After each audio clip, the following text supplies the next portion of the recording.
Salutations, je suis le chef, créateur de contenu émérite, auteur prolifique de nombreuses bandes dessinées et autres romans, entrepreneur à succès, et bien sûr, père de famille aimant. C'est l'heure de l'histoire avant de faire dodo.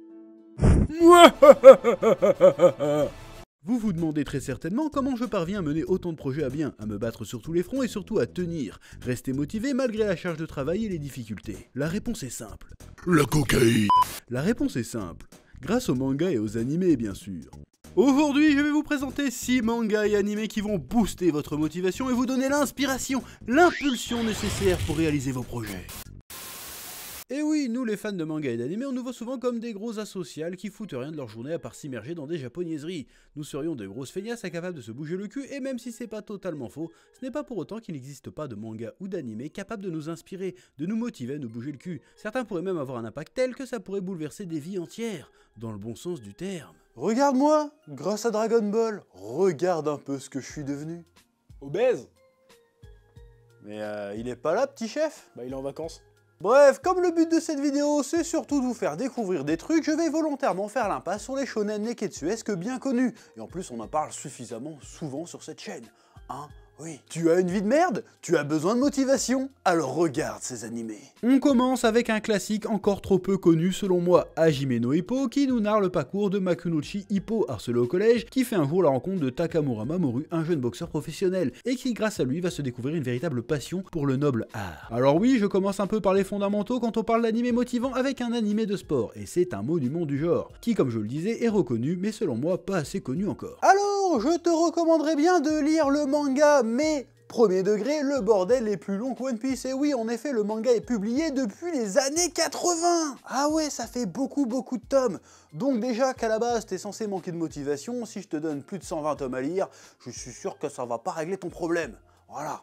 Je te conseillerais plutôt de regarder l'animé, qui contient hélas que 3 saisons, mais attention, 3 saisons magnifiquement intenses qui vont te remuer le bit de passion, même si t'en as rien à battre de la boxe à la base. La passion et la soif d'apprendre et de progresser d'Hippo sont hyper communicatives. Évidemment, vu qu'on parle d'un art pugilistique, on va manger des combats endiablés de l'esprit shonen qui vont te filer des boosts d'adrénaline addictive. Cependant, selon moi, l'aspect de la série la plus motivante, c'est surtout de découvrir un sport, une discipline par les yeux de Hippo, qui s'émerveille toujours de ce qu'il découvre. Le gars est une inspiration, malgré un passé tragique et un quotidien difficile, il reste toujours positif et motivé, toujours travailleur et discipliné. Là où on verrait une épreuve, une difficulté, il y voit une occasion d'apprendre et de devenir meilleur, non seulement sur le ring, mais aussi dans la vie. On a envie de le voir réussir, et quand on le voit réussir et progresser, on se dit que putain, nous aussi on pourrait progresser et réussir si on était un peu plus comme Hippo. Après avoir vu cet animé, tu vas avoir envie de te lever à 6h du mat, d'aller faire ton footing et d'aller travailler ton crochet du gauche. Et en plus c'est dispo sur Netflix. Genre, tu vas courir toi? Non, mais par contre, j'ai bien bossé mon crochet. Tu veux voir ou quoi? Non, c'est bon. Bakuman. Moritaka Mashiro est en 3ème année de collège et est très doué pour le dessin. C'est d'ailleurs le neveu d'un mangaka qui a connu son heure de gloire avant de ne plus avoir de succès et de mourir dans la différence du public. Mashiro est amoureux d'une fille de sa classe, Mio Azuki, mais n'ose pas lui avouer ses sentiments. Akito Takagi, le premier de la classe, propose à Mashiro de s'associer avec lui afin qu'il réalise un manga. En gros, c'est le point de départ de ce manga de Takeshi Obata et Tsugumi Oba, le duo derrière Death Note. Qui aborde un sujet, et tu l'auras deviné, qui me touche tout particulièrement, qui parle de manga, du manga, de comment on fait un manga, de la création de manga, et bien sûr aussi de l'industrie du business autour du manga. Et c'est absolument passionnant de voir évoluer étape par étape le duo Hashirogi Muto. Apprentissage du dessin et de l'écriture, les premiers rendez-vous avec des éditeurs, les premières participations à des concours, la première victoire, la première série annulée, etc. jusqu'au graal ultime de l'adaptation animée. Le duo de Bakuman vit le rêve de quasiment tous les aspirants mangaka. Je me souviens que lorsque j'étais plus jeune, ce manga me mettait des étoiles dans les yeux et après la lecture de chaque chapitre, j'attrapais mes crayons et je partais pour des sessions de dessin endiablées. Évidemment, le système français est très éloigné de celui du Japon, mais c'est un manga qui est quand même plein de bons conseils. Et même si tu n'as pas envie de devenir mangaka, tu prends plaisir à suivre l'histoire de deux amis qui se donnent à fond dans leur passion et qui donnent tout pour réaliser leurs rêves, tout en avançant également dans leur vie personnelle. Tu les vois devenir peu à peu des artistes et aussi des adultes accomplis. C'est un manga qui te rappelle que la vie peut être tellement passionnante. Et ça c'est ouais, et l'animé est plutôt réussi, c'est 3 saisons de 26 épisodes dispo sur ADN. Oui. Look Back.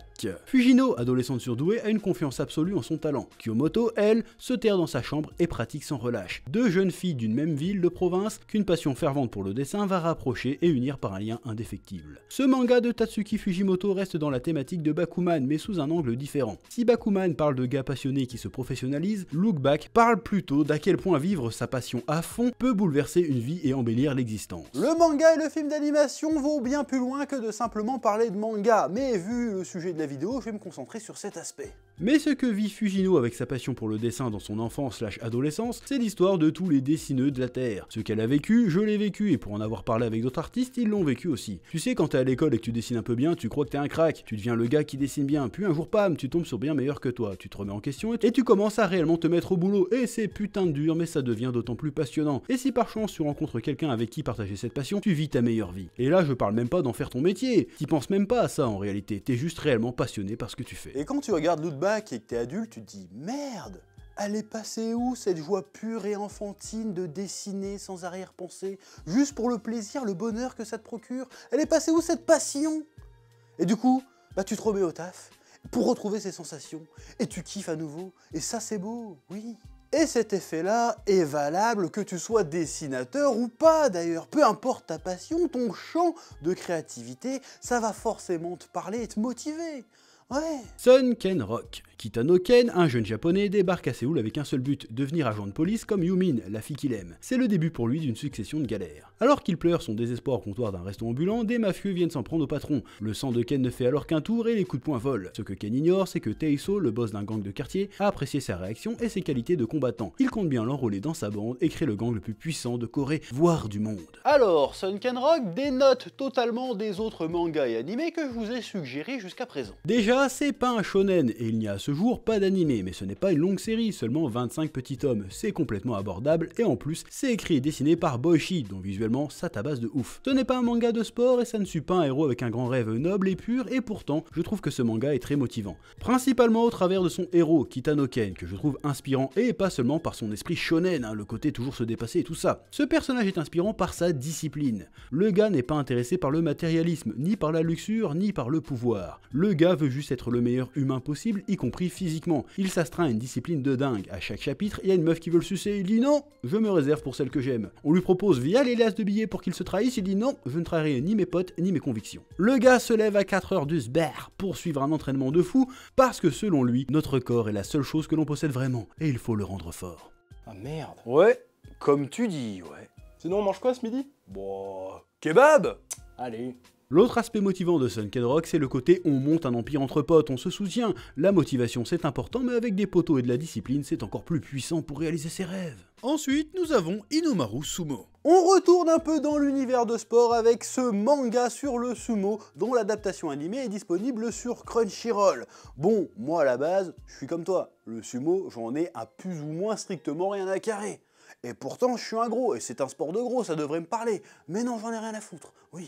Inomaru Ushio vient d'intégrer le club de sumo de lycée Odaishi, en ayant pour objectif d'atteindre le rang le plus haut du sumo, le Yokozuna. Bien que les gens le jugent à son apparence, le jeune Inomaru semble plus fort qu'il en a l'air. Et comme souvent avec les japonais, ce manga est parvenu à me faire découvrir le sumo, qui en plus d'être un sport extrêmement exigeant, est carrément un art. Alors évidemment que les combats d'Inomaru Sumo sont méga stylés sa mère et que shonen oblige, il y a de la technique spéciale et tout le tout team. Mais si Inomaru Sumo a sa place dans cette vidéo, c'est parce qu'au-delà des valeurs de courage, d'abnégation et de discipline, je trouve que le personnage d'Inomaru est particulièrement inspirant, parce qu'il incarne parfaitement la détermination. Le gars est clairement un abo, tout le monde lui dit d'abandonner ses rêves dans ce sport, qu'il ne gagnera jamais face à des colosses de 150 kg et d'1m90, et pourtant il leur dit fuck it, je vais le faire quand même, je vais tellement devenir un maître du sumo que je vais créer mon propre style pour transformer mes faiblesses en force et retourner le game. Et il fait ça en étant ultra badass et en balançant des gros speeches de motivation à ses camarades du club de sumo. Et avoir l'air badass en portant un gigastring, c'est pas donné à tout le monde. Inomaru Sumo, c'est motivant parce que ça nous inculque l'idée que peu importe les cartes à notre disposition, si on est déterminé et suffisamment malin, on a quand même nos chances de plier le game. Si ce putain de nain peut devenir Yokozuna, qu'est-ce qui m'empêche moi de devenir le plus grand youtubeur manga de tous les temps? Ah zut, c'est déjà fait.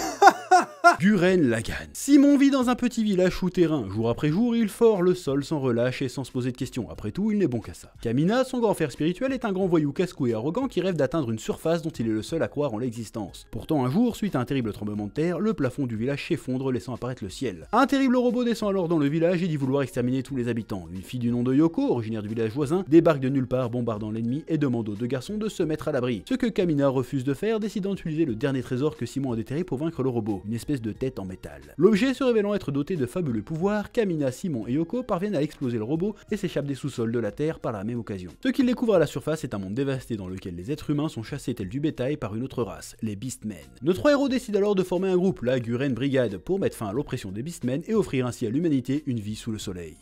Voici le pitch de départ de cet animé du studio Gainax. Et oui, tu t'attendais pas du tout à que dans cette vidéo je te sorte du mecha. Et pourtant, je te sors du mecha parce que moi je fais ce que je veux, je suis un fou moi. Oui, pourquoi Gurren Lagann est un excellent animé pour booster ta motivation? La réponse est simple. Tout d'abord, Mother fucking Kamina, ma gueule. Ouais. Kamina, c'est le Giga Chad originel. Le mec est drivé, il a une vision et il laissera personne le faire sortir de sa trajectoire. Le gars dans tout l'animé, il n'a aucun dialogue. Non, ce ne sont pas des dialogues qui sortent le mec. Le mec ne s'exprime que en leçons de vie. C'est à la fois un grand frère, un mentor, un guide spirituel pour Simon, le héros et toute l'humanité derrière. Le mec, pour motiver Simon, il a quand même sorti ça. Crois en toi et si tu ne crois pas en toi, crois en moi qui crois en toi. Même Jean-Claude Van Damme, il t'en sort pas des comme ça, putain de merde. C'est beau, c'est beau. Et puis l'esprit Gurren Lagann, bordel! La vrille qui percera les cieux! Cet animé met l'esprit neketsuesque au pinacle! C'est pas une œuvre qui touche seulement au niveau individuel, c'est une œuvre qui dit mec, crois en toi parce que t'appartiens à l'humanité, l'espèce la plus déterre de l'univers, capable de tout accomplir. De commencer dans une putain de caverne à creuser des trous comme un con, jusqu'à aller filer des patates à une entité cosmique nihiliste avec un méca de la taille d'une putain de galaxie alimenté uniquement par ta détermination. Et tu sais quoi? Je vais pas tergiverser pendant 1000 ans, va voir Gurren Lagann, tu vas comprendre le délire, ça va te donner envie de faire des dingueries! Gurren Lagann, c'est la vie. Ouais. Voilà ma petite sélection d'animés à regarder pour booster sa motivation. Évidemment, ce n'est pas une liste exhaustive, il en existe plein d'autres. Je vous laisse le soin d'ailleurs en commentaire si vous en avez à proposer à me faire découvrir, et bien de me le dire tout simplement, peut-être même qu'on fera un épisode 2 plus tard sur ce genre de sujet. J'espère que ça vous aura plu, que ça vous aura intéressé, que ça vous aura permis de découvrir des trucs, et puis c'est tout. Maintenant je vous laisse le soin de mettre un petit pouce bleu, un petit commentaire, à vous abonner si ce n'est pas déjà fait, et je vous dis à très bientôt pour de nouvelles aventures sur le Chef Otaku. Que la passion vous guide, oui.